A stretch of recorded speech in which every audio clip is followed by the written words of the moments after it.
آج انسان کی پہنچ چاند پر ہے، لیکن وہ یہ نہیں بتا سکتا کہ جس زمین پر وہ رہتا ہے اس زمین پر اس کے رب کی کتنی مخلوقات ہیں۔ ایک اسٹڈی کے مطابق جو 2013 میں پبلش ہوئی تھی جرنل امریکن سوسائٹی مائکروبیولوجی میں، 3,20,000 ایسے وائرسز اس دنیا میں موجود ہیں جو انسانی جسم کو نقصان پہنچاتے ہیں۔ 1892 میں ایوانوسکی، جو کہ ایک جرمن باٹنسٹ تھے، انہوں نے یہ دعویٰ کیا تھا کہ اس زمین پر ایک وائرسس نام کی زندگی بھی ہے۔ اور پھر 1935 میں اسٹینلی نے، جو کہ امریکن بائیوکیمسٹ تھے، ایک ٹوبیکو نامی پودے میں سے ٹوبیکو موزیک وائرس کو دریافت کیا۔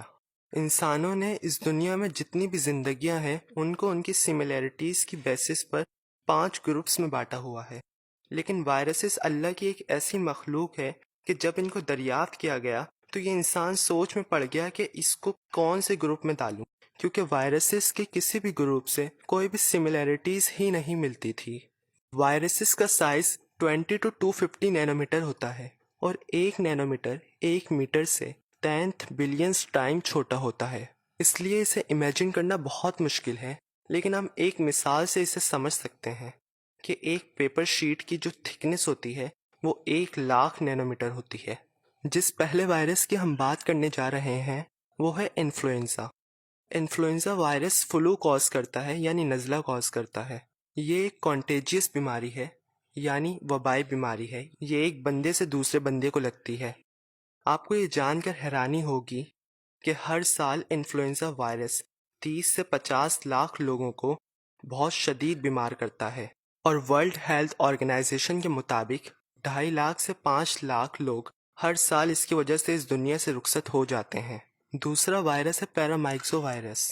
یہ چکن پاپس، ممپس، میزلز یعنی خسرہ کاز کرتا ہے۔ یہ بھی ایک وبائی بیماری ہے اور بندے سے بندے کو لگتی ہے۔ یہ جان کر آپ کو حیرانی ہوگی کہ 1963 میں جب اس کی ویکسینز دریافت نہیں ہوئی تھی تو ہر سال 2,60,000 لوگ اس کی وجہ سے مر جاتے تھے۔ تیسرا وائرس ہے آربو وائرس۔ یہ انسانی جسم میں انسیکٹس کی وجہ سے کاز ہوتا ہے۔ ایک انسانی جسم میں تقریباً 1.5 لاکھ سے 4 لاکھ پلیٹلیٹس ہوتے ہیں، اور یہ وائرس انہی پلیٹلیٹس کو ختم کرتا ہے۔ اس وائرس کی زندگی صرف 9 دن ہوتی ہے، جس میں بھی ایک انسانی جسم میں اس کے ہونے کی نشانیاں 4 سے 5 دن بعد ہی ظاہر ہوتی ہیں، اور باقی کے جو 4-5 دن رہ جاتے ہیں اس میں اس بندے کی بہت کیئر کرنی پڑتی ہے، اس کو بہت مشکلات کا سامنا کرنا پڑتا ہے، اس کو ہائیڈریٹڈ رکھنا پڑتا ہے، یعنی اس کو ہر وقت پانی پلاتے رہنا پڑتا ہے۔ چوتھا وائرس ہے ربڈو وائرس۔ یہ وائرس ریبیز کوز کرتا ہے۔ ایک انسان کو ریبیز کسی ڈاگس، کیٹس، رکونز یا فاکسز کے کاٹنے کی وجہ سے ہوتے ہیں۔ جب ایک انسان کو کوئی کتا کاٹ لیتا ہے تو اس انسان کے پاس صرف 48 گھنٹے ہوتے ہیں، جس میں ڈاکٹرز اس کتے کو بھی آبزرو کرتے ہیں کہ اس کے تھوک میں یعنی سلائیوا میں ربڈو وائرس ہے یا نہیں، اور اگر وہ 48 گھنٹے گزر جائیں اور اس کو اس کی ویکسین نہیں دی جائے تو اس کے بعد آپ کا دل کرتا ہے کہ آپ اس انسان کو اپنے ہاتھوں سے مار دیں۔ اس کو روشنی سے ڈر لگنے لگ جاتا ہے، اس کو پانی سے ڈر لگنے لگ جاتا ہے، اور پھر وہ بھی دوسرے انسانوں کو کاٹنا شروع کر دیتا ہے۔ ایسی کنڈیشن میں اس انسان کو کلورین گیس کے ذریعے بے ہوش کیا جاتا ہے، اور پھر اسے ایک روم میں اسٹرکچر سے باندھ دیا جاتا ہے، اور پھر 2.5 دن تک اسے کچھ نہیں دیا جاتا، اور وہ 2.5 دن کے بعد پانی کی کمی سے خود ہی مر جاتا ہے۔ اس کے بعد ہے HIV وائرس، جو کہ ایڈز کوز کرتا ہے۔ ایک انسانی جسم میں مختلف سیلز ہوتے ہیں۔ کچھ سیلز ہوتے ہیں جن کا کام یہ ہوتا ہے کہ وہ ڈیٹیکٹ کرتے ہیں کہ باڈی میں کوئی سیل ایسے تو نہیں جن کو کوئی پرابلم ہے، اور اگر انہیں کچھ سیلز میں پرابلمس نظر آتی ہیں تو پھر وہ دوسرے سیلز کو جا کے بتاتے ہیں، پھر وہ دوسرے سیلز ان کی اس پرابلم کو سالو کرتے ہیں۔ یہ جو HIV وائرس ہوتا ہے یہ انسانی جسم میں جا کے ان سیلز کو کنٹرول کر لیتا ہے جو یہ ڈیٹیکٹ کرتے ہیں کہ کسی سیلز میں کوئی پرابلمس تو نہیں، اور پھر جب یہ ان سیلز کو کنٹرول کر لیتا ہے تو پھر وہ سیلز دوسرے سیلز کو یہ انفارم ہی نہیں کرتے کہ کسی سیلز کے ساتھ کوئی پرابلم ہے، جس کی وجہ سے انسانی جسم میں مختلف وائرسز آتے جاتے ہیں اور بیماریاں پیدا ہوتے رہتی ہیں۔